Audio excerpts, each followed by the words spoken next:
यदा यदा हि धर्मस्य ग्लानिर्भवति भारत अभ्युत्थानं धर्मस्य तदात्मानं सृजाम्यहम्। भगवान कन्हैया कहते हैं, जहाँ जहाँ धर्म की हानि होती है, जहाँ जहाँ धर्म बढ़ता है, वहाँ वहाँ में प्रकट हो जाता है जी। लेकिन एक कन्हैया ऐसा भी है, एक कन्हैया बेगूसराय का कन्हैया, वही जो अखिया तरेड़ तरेड़ के ठेठ देसी मिश्रित करके बड़ी बकवास करता है, उस कन्हैया की बात कर रहा हूं मैं। आज दिल्ली से आप भी सुने, मैं भी सुना, देश की सबसे पुरानी कांग्रेस पार्टी में उसने ज्वाइन किया है और उसने कहा है कि कांग्रेस नहीं होता तो देश नहीं होता। अरे नूनू, एक बात बढ़िया सुन लें, कोनो पार्टी कोनो संगठन ओकरा खातिर देश नहीं होइ छै। हर पार्टी हर संगठन देश खातिर होइ छै।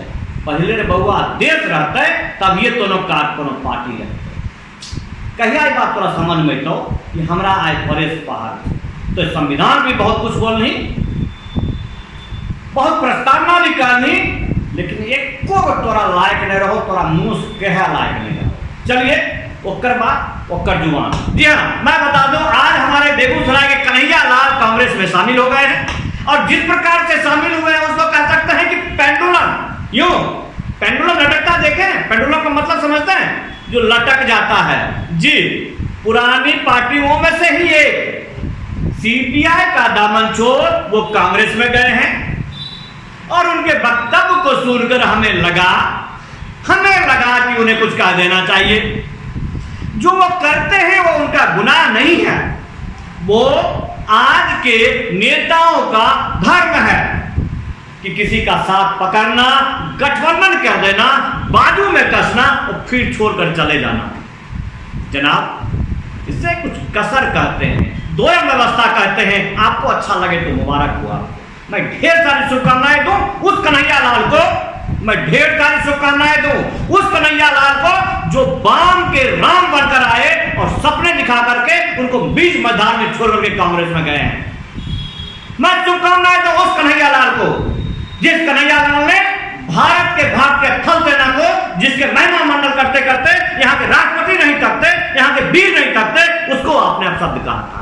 मैं ढेर सारी शुभकामनाएं देता हूं उस कन्हैया लाल को जो आप खुद आए थे बेगूसराय की धरती को, जो वो लाल था उस कदर लाल करके चले गए। बहुत लोगों से मिला होगा आपने, उस रक्त रंजित सर को भी देखा होगा आपने जो लोकसभा के चुनाव में हुआ था। आज वो देश की राष्ट्रीय पार्टी कांग्रेस से आ रहे हैं, बहुत स्वागत है उनका, दिल्ली गए हैं वो। लेकिन मुझे आशा नहीं है कि वो बेगूसराय के लिए बोलेंगे। सुनिए जरा क्या कह रहे हैं वो और क्या कहना चाह रहे हैं वो। वही कन्हैया जी जो कन्हैया जी घूंट घूंट भरकर मीडिया को गाली देते थे, गोदी मीडिया कहते थे, आज उनको भाई कह रहे हैं, गले लगा रहे हैं। क्योंकि अब दिल्ली में जो चले गए हैं, सिंहासन जो पाना है, तो अब कैसे गले नहीं लगाएंगे। साथ में और भी कुछ गए हैं जिन्हें आप कह सकते हैं, लोग कह रहे हैं, मैं नहीं कहूं, कह रहे हैं टुकड़े गएंगे, सभी सदस्यों के साथ वो कांग्रेस में गए। बहुत बहुत मुबारक हो कन्हैया जी, जो आप कह रहे हैं लोगों को सुना दीजिए और सुन लीजिए। अब आशा क्या रखते हैं वो आप जानिए। धन्यवाद। और कांग्रेस पार्टी के ट्रेजरर पवन बंसल जी, हमारे युवा साथी और गुजरात कांग्रेस के वर्किंग प्रेसिडेंट भाई हार्दिक पटेल जी, और हमारे आंदोलन में कदम से कदम मिलाकर हर घड़ी हमारा साथ देने वाले हमारे साथी बडगाम से निर्दलीय विधायक साथी जिग्नेश मेवानी जी, मैं आप सबका आभार व्यक्त करता हूं। और मैं अपने पत्रकार साथियों से कुछ चीज़ों को लेकर मुखातिब हूं। उससे पहले आज ये एक ऐतिहासिक दिन है। आज शहीद आजम भगत सिंह की जयंती है। लोग शहीद होते हैं, भगत सिंह शहीद आज़म हैं। शहीद आज़म इसलिए हैं कि आज हम लोग जहां माल्यार्पण करने के लिए गए थे, शहीद पार्क, वो शहीद पार्क एक ऐतिहासिक पार्क है। वो हिस्सा है फिरोज शाह कोटला फोर्ट का, जहां पर चंद्रशेखर आज़ाद जी की अध्यक्षता में हिंदुस्तान रिपब्लिकन आर्मी की गुप्त मीटिंग हो रही थी। अंग्रेज़ों के ज़माने में क्रांतिकारी छुपकर मीटिंग किया करते थे। नौजवान तरुण भगत सिंह एक प्रपोजल लेकर के आए कि हिंदुस्तान रिपब्लिकन आर्मी का नाम अब हिंदुस्तान सोशलिस्ट रिपब्लिकन आर्मी होना चाहिए। यह ऐतिहासिक क्षण, वो ऐतिहासिक भूमि और हमारे युवाओं के आइकन शहीद आजम भगत सिंह को हम अपना नमन प्रस्तुत करते हैं। आज एक दुखद घटना भी हमारे ज़िले में हुई है। वज्रपात के चलते 2 बच्चियों का निधन हो गया है। मैं इस मंच से उनके प्रति शोक व्यक्त करता हूं और उनके परिवार के प्रति अपनी संवेदना व्यक्त करता हूं। दोस्तों, मुझे लगता है कि बहुत कुछ कहने की ज़रूरत नहीं है। आजकल सूचना क्रांति के इस दौर में हमसे ज़्यादा मालूम हमारे पत्रकार साथियों को होता है। तो बेहतर ये होगा कि आप सवाल पूछें, मैं आपका जवाब दूं। लेकिन आप सवाल कहाँ से पूछेंगे और आपके मन में कौन से सवाल चल रहे हैं, इसका थोड़ा सा अंदेशा है, मुझे थोड़ा अंदाज़ा भी है।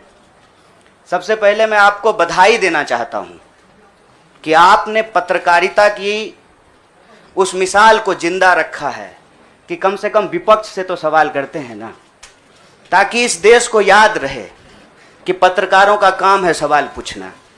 तो मैं आपके हर सवाल का जवाब दूंगा। जितना सवाल आप पूछना चाहते हैं पूछिएगा, बारी बारी से पूछिएगा, सारे सवालों का जवाब दूंगा। बस एक सवाल का जवाब जो मुझे लगता है कि आप सबके मन में होगा कि आप कांग्रेस पार्टी क्यों ज्वाइन किए हैं, उस सवाल का जवाब दे करके मैं हमारे जो अध्यक्ष हैं उनकी तरफ मुखातिब होऊंगा, माइक उनको समर्पित करूंगा। मैं कांग्रेस पार्टी इसलिए ज्वाइन कर रहा हूं कि मुझे ये महसूस होता है कि इस देश में कुछ लोग, वो सिर्फ लोग नहीं हैं, वो एक सोच है। वो इस देश की सत्ता पे ना सिर्फ काबिज हुए हैं, इस देश की चिंतन परंपरा, संस्कृति, इसका मूल्य, इसका इतिहास, इसका वर्तमान और इसका भविष्य खराब करने की कोशिश कर रहे हैं। वो जो सोच है, उस सोच के बारे में आप अपने आप समझ जाएंगे, क्योंकि कहीं मैंने पढ़ा था कि आप अपने दुश्मन का चुनाव कीजिए, अपने विपक्ष का चुनाव कीजिए, दोस्त अपने आप बन जाएंगे। तो हमने ये चुनाव किया है। हम इस देश की सबसे पुरानी पार्टी, सबसे लोकतांत्रिक पार्टी, मैं जोर दे करके बोल रहा हूं लोकतांत्रिक पार्टी, ताकि आप लोग परिवारवाद पे सवाल जरूर कीजिएगा। लोकतांत्रिक पार्टी में हम इसलिए शामिल होना चाहते हैं कि हमको लगता है, और सिर्फ हमको नहीं लगता है, इस देश के लाखों करोड़ों नौजवानों को ये लगने लगा है कि अगर कांग्रेस नहीं बचा तो देश नहीं बचेगा। और ये बात मैं आपको स्पष्ट कर देता हूं, देश में प्रधानमंत्री अब भी हैं, देश में प्रधानमंत्री इससे पहले भी थे, देश में आगे भी प्रधानमंत्री होते रहेंगे। लेकिन आज जब हम लोग श्री राहुल गांधी जी के उपस्थिति में फॉर्मली कांग्रेस पार्टी का फॉर्म भर रहे थे, तो साथी जिग्नेश ने संविधान की कॉपी दी और हमने उनको भगत सिंह, गांधी और अंबेडकर की तस्वीर प्रस्तुत किया, क्योंकि हमारा यह मानना है कि आज इस देश को भगत सिंह की वीरता की जरूरत है, भगत सिंह के साहस की जरूरत है। आज इस देश को अंबेडकर की समानता की जरूरत है और आज इस देश को गांधी की एकता की जरूरत है। गांधी जब कहते हैं रघुपति राघव राजा राम, पतित पावन सीताराम, ईश्वर अल्लाह तेरो नाम, सबको सन्मति दे भगवान, ये गांधी की एकता है। जब अम्बेडकर कहते हैं कि किसी भी समाज का मूल्यांकन वहां महिलाओं की क्या स्थिति है इस बात से होगा, तब वो समानता की वकालत कर रहे होते हैं। मैं नहीं मानता हूं कि डॉक्टर बाबा साहब भीमराव अंबेडकर किसी एक समुदाय के नेता थे। कांग्रेस पार्टी ने, संविधान सभा ने डॉक्टर बाबा साहब भीमराव अंबेडकर को संविधान बनाने की जिम्मेवारी दी और उस संविधान के प्रियम्बल में यह लिखा है, हम भारत के लोग भारत को एक प्रभुत्व संपन्न समाजवादी धर्मनिरपेक्ष लोकतांत्रिक गणराज्य बनाने के लिए, इसमें समानता न्याय के मूल्य निहित हैं। और जब भगत सिंह कहते हैं कि आप व्यक्ति को कुचल सकते हैं, विचारों को नहीं, आप बम और पिस्तौल से कभी इनकलाब नहीं ला सकते हैं, उस साहस की जरूरत है हमको। मुझे नहीं लगता है, मेरे बहुत सारे राजनीतिक दोस्तों को यह लगता है। मुझे लगता है कि यह देश 47 से पहले वाली स्थिति में चली गई है, लेकिन जिनको लड़ना है उनके पॉलिटिकल इमेजिनेशन में आज भी हर कोई अपना अपना शोरूम बचाने के चक्कर में है। रे भाई, मॉल में आग लग गया है, दुकान बचाओगे? बस्ती में जब आग लग जाती है ना, बेडरूम की चिंता नहीं करनी चाहिए। आज हम इस मुहाने पे खड़े हैं कि इस देश के भीतर भारतीय होने की जो पहचान है, जिसमें बुद्ध निहित हैं, जिसमें कबीर निहित हैं, जिसमें नानक निहित हैं, जिसमें हर बार हर दौर में सत्ता से सवाल पूछने का साहस होता है, उस भारतीय चिंतन परंपरा को बचाने की जरूरत है। इसीलिए हम कांग्रेस पार्टी में शामिल हुए हैं कि कांग्रेस पार्टी वो पार्टी है जो गांधी की विरासत को लेकर के आगे चलेगा। कांग्रेस पार्टी वो पार्टी है जो सरोजनी नायडू के विचारों को लेकर के चलेगा। कांग्रेस पार्टी वो पार्टी है जो अम्बेडकर, नेहरू, अशफाक उल्लाह खान, शहीद आजम भगत सिंह और मौलाना अबुल कलाम आज़ाद के रास्तों पे चलेगा। हम जब भी समानता और बराबरी की बात करते हैं, यह कुछ व्यक्तियों तक सीमित नहीं है, यह भारतीय होने का इतिहास है। और इस भारतीय होने के इतिहास को अपने आप में यदि कोई समेटे हुए है तो देश की सबसे पुरानी पार्टी है। और जो लोग कह रहे हैं विपक्ष कमजोर हो गया है, यह सिर्फ विपक्ष के लिए चिंता की बात नहीं है। यह मैं नहीं कह रहा हूं, कोई शास्त्र, कोई किताब उठा करके देख लीजिए। जब विपक्ष कमजोर हो जाता है, सत्ता तानाशाही रुख अख्तियार कर लेती है। इसीलिए देश की सबसे बड़ी विपक्षी पार्टी, मैं कोई गुनागणित नहीं कर रहा हूं, लेकिन मुझे यह बात सीधे तौर पे समझ में आ रही है कि देश के लोकसभा में 545 सीट हैं, 200 लगभग सीट ऐसे हैं जहां भाजपा के सामने कांग्रेस के अलावे कोई विकल्प नहीं है। मैं ये नहीं कह रहा हूं कि मेरी जिम्मेवारी सिर्फ एक पार्टी के लिए है, लेकिन जो पार्टी सबसे बड़ी पार्टी है, सबसे बड़ी विपक्षी पार्टी है, उस पार्टी को अगर नहीं बचाया गया, अगर बड़े जहाज को नहीं बचाया गया, छोटी छोटी कश्तियां भी नहीं बचेगी। इसीलिए, और मैं जब यहाँ बैठा हुआ हूँ, मेरे इतिहास को, मेरे वर्तमान को लोग देख रहे हैं। बहुत सारे सवाल हैं, वो आएंगे, उनका जवाब मैं दूंगा। लेकिन यह जो ऐतिहासिक जिम्मेवारी है, उस जिम्मेवारी से मैं अपना मुंह नहीं मोड़ सकता हूँ। मैं जहाँ पैदा हुआ, जिस पार्टी में पला बढ़ा, उसके प्रति मैं आभार व्यक्त करता हूँ। उसने मुझे सिखाया, पढ़ाया, लड़ने का जज्बा दिया है। लेकिन उस पार्टी के साथ साथ मैं उन लाखों करोड़ों लोगों को भी धन्यवाद देना चाहता हूँ जो किसी पार्टी से जुड़े हुए नहीं थे। अपने स्कूल के व्हाट्सएप ग्रुप में जब हम लोगों के ऊपर अनावश्यक आरोप मढ़े जाते हैं, तो अपने दोस्तों से लड़ रहे थे, अपने घरों में डिनर टेबल पर लड़ रहे थे। लोगों की दोस्तियां टूट गई हम लोगों के आंदोलन के समर्थन में, और मैं मजाक नहीं कर रहा हूं, लोगों के डिवोर्स तक हो गए। ये जो देश में एक वैचारिक संघर्ष छिड़ा है, उस वैचारिक संघर्ष को कांग्रेस पार्टी ही नेतृत्व दे सकती है, यह हमारा भरोसा है। और मैं ये उम्मीद करता हूं कि हमारे देश के जो लाखों करोड़ों नौजवान आपके माध्यम से सुन रहे हैं, उनसे भी मैं आग्रह कहता हूं, दीवार पर बैठकर टुकुर टुकुर मुंह ताकने का वक्त नहीं है। ये अर्जेंसी का टाइम है और इस अर्जेंसी के टाइम पे दीवार पे बैठ करके दायां जाएं कि बायां जाएं, ये मत सोचिए। जब आप जंग में होते हैं तो आपके पास जो अवेलेबल चीजें होती हैं आप उससे मुकाबला करने की कोशिश करते हैं।